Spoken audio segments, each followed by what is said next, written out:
जितने हमारे रिलेटिव्स थे ना, तो उन्होंने मुझ पे ब्लेम डाला कि मैंने अपने पिताजी को मारा है। तो क्या एक बेटी अपने पिताजी को मार सकती है? गुरुजी, आपसे ना ये प्रश्न था कि अब मेरे ना पिताजी नहीं रहे, तो वो ना 3 मंथ से ना उनको पैरालाइज था। तो एक दिन पहले, मतलब वो 18 अक्टूबर को एक्सपायर हुए थे, तो 17 अक्टूबर को नाइट में ना वो कह रहे थे कि वो आपसे मिलना चाहते हैं। अच्छा। वो आपसे हरि नाम लेना चाहते हैं। तो रात में बस मैंने उनको ना, उनकी ना शुगर लो हो गई थी, तो मैंने उनको अच्छे से खाना खिला दिया था। शुगर उनकी फिर कंट्रोल में आ गई थी। बट रात में ना मतलब रात में वो सो रहे थे, तो फिर ऐसी सोई रह गए थे। तो कार्तिक महीने का 2nd डे था उस टाइम ना। मेरी माँ ना पूजा करने गई थी मंदिर में, और मैं ना शिव पुराण का अध्याय कर रही थी। तो फिर पिताजी ने ना मेरा नाम लिया, तो फिर उनके प्राण फिर निकल गए। मेरा नाम लेके उन्होंने अपने प्राण उनके निकल गए। तो उनके जाने के बाद ना कई जितने हमारे रिलेटिव्स थे ना, तो उन्होंने मुझ पे ब्लेम डाला कि मैंने अपने पिताजी को मारा है। तो क्या एक बेटी अपने पिताजी को मार सकती है? तो कहने वाले कहते रहे, इसमें आप क्यों इतना सीरियस हो रहे हैं? कहने वालों का काम क्या है? कहना, कहने दो। आप बिल्कुल इस बात से परेशान ना होइए। मेरा कोई भाई भी नहीं है, तो उनका संस्कार, पिंडदान, ये सब मैंने ही किया था। तो ठीक है। जब मैं हरि नाम करती हूँ। ए बेटा, बच्चे को थोड़ा घुमा दो, ले जाके बाहर, काहे रोला रहे हो? जाओ घुमा के आओ उसको, जाओ दिल्ली बम्बई दिखाओ। जब भी मैं हरि नाम करती हूँ ना, तो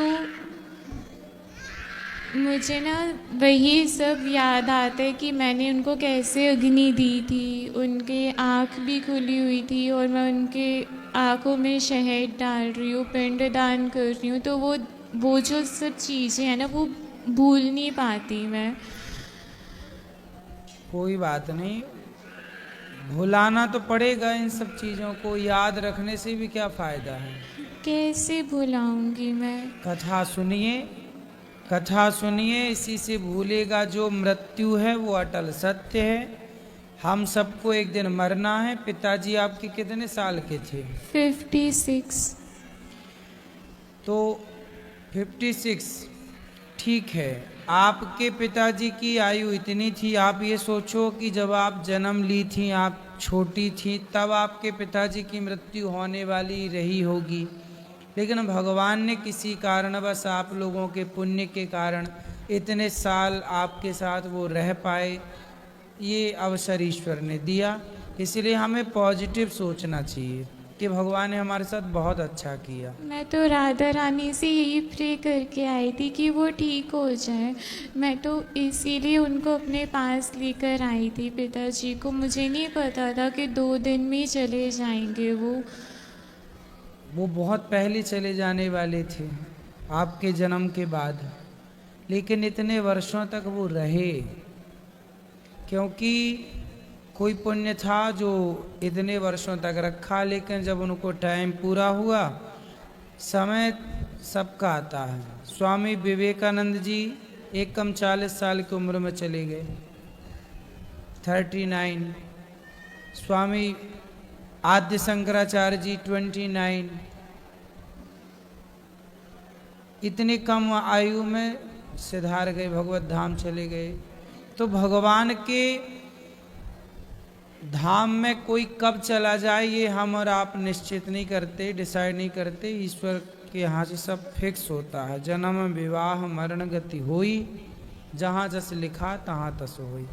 इसलिए परेशान नहीं होना, केवल कथाएं सुनो, बचा हुआ जीवन अच्छे काम में लगाओ, सब भगवान की सेवा करो, खूब बढ़िया से। क्या वो मुझे अब कभी नहीं मिलेंगे? किसी रूप में कभी नहीं आएंगे वो क्यों मेरे नहीं पास? मिलेंगे? गुरु के रूप में पिता ही होता है। माँ है आपकी, तो माँ के रूप में माँ बाप दोनों हैं, ये समझो। माँ में पिता को देखो और गुरु में अपने पिता का दर्शन करो। गुरु पिता ही होता है।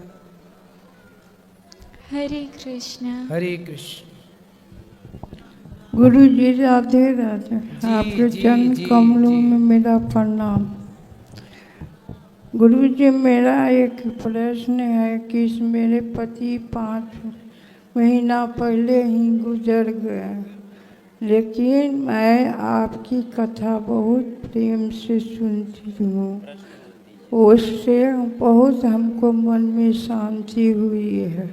ठीक है। शांति हुई है। आपका कथा मैं बहुत प्रेम से सुनती हूँ। प्रश्न क्या है? गुरु जी मेरे बेटा को छोटे वाला, मेरे 2 बच्चे हैं। एक लड़के को तो नौकरी सही है, एक लड़का ने बिजनेस किया, बिजनेस में उसको 10 लाख रुपया का घाटा लगा। फिर वो सर्वा नौकरी करने लगा। नौकरी में भी नौकरी लगती थी और छूटती थी। अब आप नौकरी बिजनेस ना जपो, आप सबसे मन हटाओ। बेटा बेटी अपना समर्थ हैं, कर लेंगे। आप केवल भगवान का नाम जपो। आप ज्यादा चिंता, आप पुण्य करो। आप माँ बाप जितना पुण्य करेंगे, भगवान का जितना भजन, बच्चे उतने अच्छे होते चले जाएंगे। माँ बाप के पुण्य से बच्चों का जीवन अच्छा होता है। इसलिए आप भगवान में मन लगाओ, बच्चे अपने आप संवर जाएंगे। पेड़ की जड़ में पानी डालो, ऊपर पत्ते अपने आप हरे भरे हो जाएंगे। ऐसे ही है, माँ बाप ही वो जड़ हैं, बाढ़ हैं पूत पिता के धर्म। आप भगवान में मन लगाओ। अब आप भगवान में मन नहीं लगा रही हो, बेटा बेटा मन लगा रही हो। मन भगवान में लगाओगी, बेटा अपने आप तरक्की कर ये जाएगा। मेरा पोता है गुरु जी। फिर ये भी- पोता पढ़ता लिखता नहीं है, जरा इसको समझा दीजिए। ठीक है, समझाती। खड़े हो जा पोता। राधे राधे गुरुजी। क्या नाम है आपका? अभिषेक। पढ़ते नहीं हो? पढ़ता हूँ, लिखते नहीं हो? लिखता हूँ। दादी तो कह रही है पढ़ता लिखता कुछ नहीं है। पढ़ लेते हो? हाँ अच्छा,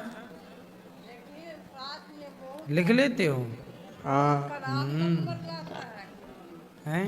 बहुत खराब नंबर लाता है। कितने खराब नंबर? बस पासिंग मार्क्स आ जाते हैं। पास पर नंबर लाता है।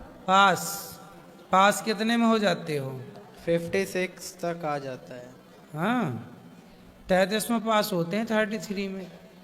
हाँ 33 पे पास होते हैं। तो आप 56 कह रहे हो? हाँ तो उतने आ जाते हैं। आ जाते हैं। और कितने की इच्छा है?